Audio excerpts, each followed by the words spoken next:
నమస్తే. Spiritual, motivation, educational వీటికి సంబంధించి ఇంటర్వ్యూస్ ఇవ్వదలుచుకున్న వాళ్ళు కింద నంబర్ కి కాంటాక్ట్ చేయండి. నమస్తే, వెల్కమ్ టు అవర్ ఛానల్. నేను పద్మిని. ప్రస్తుతంతో పాటు ప్రముఖ ఆధ్యాత్మికవేత్త, ఆస్ట్రోన్యూమరాలజిస్ట్, ఎనర్జీ వాస్తు ఎక్స్పర్ట్, శ్రీవిద్యోపాసకులు శ్రీమతి జయప్రద గారు మనతో పాటు మాట్లాడతాం. నమస్కారం అండి. నమస్తే అమ్మా. శ్రీమాత్రి నమః. జన ఆకర్షణ అనేది కొంచెం హార్డ్ గా ఉన్నప్పటికీ జనాకర్షణ, మరి బిజినెస్ చేసే వాళ్ళకి జనాకర్షణ అవసరం కదా. అవును కదా, వాళ్ళకి కస్టమర్స్ కావాలి, రావాలి, చక్కటి ప్రోడక్ట్ ఉంది కానీ రావట్లేదండి, ఇప్పుడు సేల్స్ అవ్వట్లేదు అనే వాళ్ళు ఉంటూ ఉంటారు. ఆకర్షణ అనేది ఖచ్చితంగా ఇప్పుడు భార్యాభర్తల మధ్య అది ధర్మబద్ధమైనటువంటి ఆకర్షణ, ఇద్దరికి ఉండాలి ఆ ఆకర్షణ. అలా నేను ధర్మానికి సంబంధించి అడుగుతున్నాను, ధర్మబద్ధంగా ఉండేటటువంటి ఆకర్షణ గురించి అడుగుతున్నాను. దీనికోసం ఏం చేయొచ్చు జయప్రద గారు? చాలా చక్కగా మంచి ప్రశ్న అడిగారు. ఎందుకంటే కావాల్సిన ప్రశ్న ఇది అందరికీ. జనాకర్షణ ఉండాలి అంటే అది మంచి పద్ధతిగా ధర్మంగా ఉండాలి. ధర్మంగా ఉండేవాడు భగవంతుడితో ఉంటాడు ఎప్పుడు కూడా. సో అధర్మాన్ని పాటించే వాళ్ళకి భగవంతుడు తోడు ఉండదు. మనం ఏమి ఇచ్చినా మంత్రాలు పనిచేయవు. ఎందుకంటే అక్కడ మన కోరిక అక్కడ స్వచ్ఛంగా ఉందా లేదా అనేది భగవంతుడు చూపిస్తాడు. ఎప్పుడైతే స్వచ్ఛంగా లేదో ఆ కోరిక, అది నెరవేరదు. దానికి ఏ పరిహారం చేసినా పనికిరాదు. ఎందుకంటే స్వచ్ఛంగా అనేది లేదు. ఏదో ఒక న్యాయమైన పద్ధతి అని కోరుకోవాలి. బిజినెస్ అవ్వట్లేదు, అది న్యాయమైన కోరిక. ఎందుకంటే అంత ఖర్చు పెట్టి అంత షాపులు పెట్టుకొని వాళ్ళు బిజినెస్ అవ్వకపోతే వాళ్ళు మరి ఏమవుతారు, బాధపడుతుంటారు. అయితే ఎందుకు జరగదు ఇలాగంటే, వాళ్ళు పెట్టేటప్పుడు టైం చూసుకోవాలి. మంచి టైంలో పెట్టాలి. కొంతమంది చూడండి, ఏం ఉండకపోయినా జస్ట్ అలా మొదలుపెట్టుగా జనాలు పడుతూనే ఉంటారు, వస్తున్నాడు. అది వాళ్ళు పెట్టిన ముహూర్త బలం కానీ, వాళ్ళ జాతకంలో ఉండే గ్రహస్థితి బాగుండి, వాళ్ళకి స్థితిగతులు మంచిగా ఉండి దాని వాళ్ళకి బాగుంటుంది. కొంత జాతకంలో బాగాలేనప్పుడు చూపించుకోకుండా జనరల్గా ఏంటంటే, ఒక వ్యాపారం అంటే ఫస్ట్ మనుషులందరికీ ఏమొచ్చేది ఆలోచన అంటే, ఎంత డబ్బు కావాలి, ఎంత పెట్టుబడి పెట్టాలి అని దాని మీద ఆలోచిస్తుంటారు. అంటే ఇది మనకి కలిసి వస్తుందా, మనం చేయగలమా, ఇవన్నీ ఆలోచించడం. నాకు ఈ వ్యాపారంలో ఎక్స్పీరియన్స్ ఉంది, నా దగ్గర ఇంత డబ్బు ఉంది, నీ దగ్గర ఇంత డబ్బు ఉంది, కలిసి మనం పెడదాం. అసలు ఫస్ట్ ఆఫ్ ఆల్ వీళ్ళిద్దరు జాతకాలు బాగున్నాయా, అసలు కొత్తది ప్రారంభం చేయొచ్చా, మనం చేస్తే అది మనకి లాభంలోకి వెళ్తుందా అనేది ఫస్ట్ వీళ్ళు చేయాల్సింది ఏంటంటే, ముందు వాళ్ళ జాతకం చూపించుకోవాలి. జాతకాలు తెలియవండి మాకు అన్ని, సరే పేర్లు ఉన్న బలాలు అయితే గ్రహస్థితి మనకి ఇప్పుడు గ్లోబల్గా ఇప్పుడు ఈ కాలం చూసుకోం అనుకోండి, ఈ కాలంలో ఏమైనా వ్యాపారం మొదలు పెట్టారనుకోండి, స్టార్టింగ్ బాగా వెళ్ళి తాగుపడిపోతుంది కిందకి. ఎందుకంటే వేస్తాన రాహు ఉన్నాడు. సో మాయ ప్రపంచంలో మనం తీసుకెళ్లి బాగా వస్తాయని చెప్పి తీసుకెళ్లి ఉన్న డబ్బంతా పెట్టించేసి మనకు కావాలంటే అప్పుకొని చేపించి డమాలు చెప్పేస్తాడు. సో అంటే వాళ్ళ జాతకం బాగుంది అనుకోండి, వాళ్ళు బయటపడతారు. రాహు ఒకవేళ మంచి ప్లేస్ లేకపోయినా, వాళ్ళ జాతకం బాగాలేకపోయినా కింద పడిపోతారు.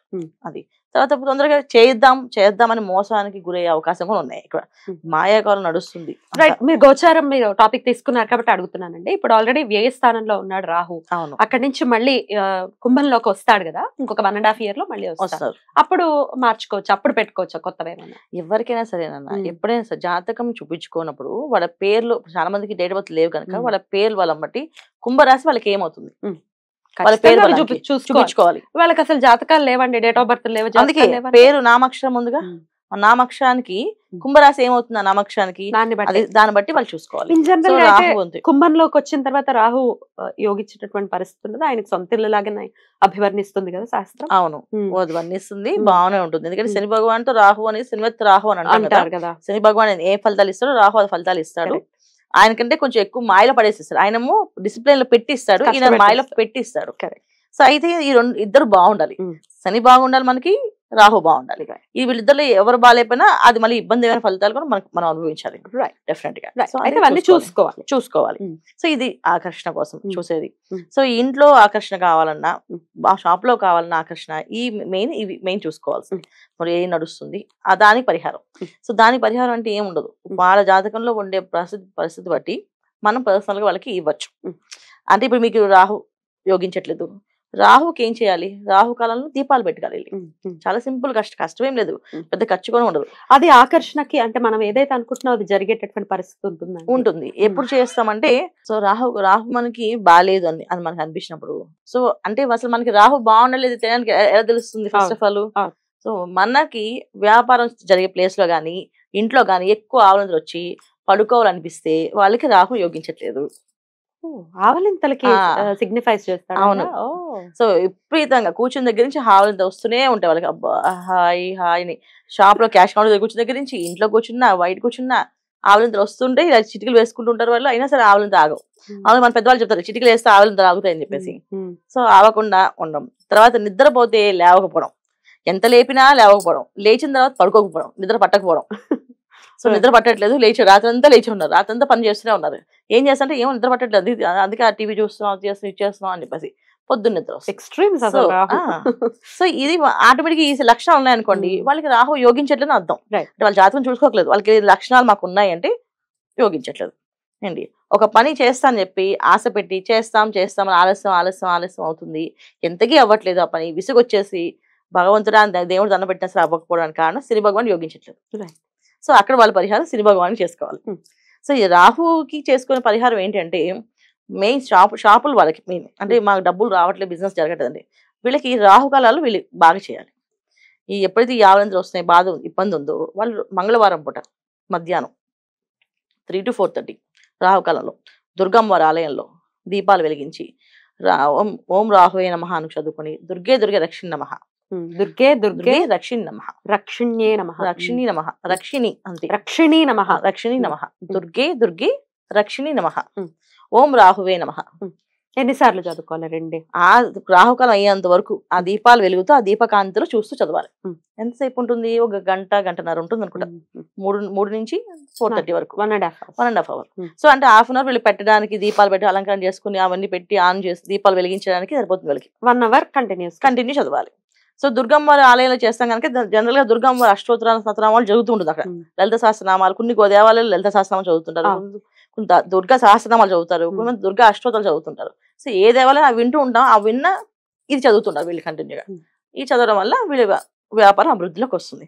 ప్రతి మంగళవారం, ప్రతి ఆదివారం వీళ్ళు చేయాల్సింది. అంటే ఆదివారం సాయంకాలం 4:30 to 6 ఈ టైంలో రాహుకాలంలో పూజ వాళ్ళు చేసుకోవాలి. ఇది దేవాలయంలో, దుర్గాదేవి దేవాలయంలో చేయడం వల్ల బయటపడే అవకాశం ఉంది.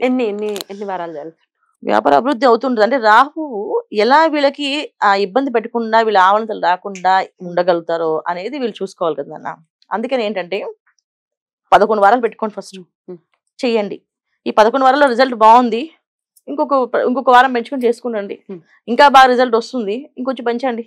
అప్పుడు ఒక ఆదివారం చేయండి, మంగళవారం కుదరట్లేదండి, మధ్యాహ్నం షాప్లో ఉండాలి కదా అని అనుకుంటే ఆదివారం సాయంకాలం వరకు షాపులు కట్టేస్తాం కదా, సాయంత్రం 4:30 to 6 ఈ రాహు దీపాలు వెలిగించి ఆ స్వామివారికి రాహు నమః అని చదువుకుంటూ దుర్గే రక్షిణి నమః చదువుకుని అక్కడ శివాలయంలో దర్శనం చేసుకుని ఇంటికి వచ్చేయడమే. సో ఈ విధంగా చేయడం వల్ల వ్యాపార అభివృద్ధి అవుతుంది. ఇది బాగా శని భగవాన్ యోగించట్లేదు, ఖచ్చితంగా వాళ్ళకి ఇబ్బంది ఉంది.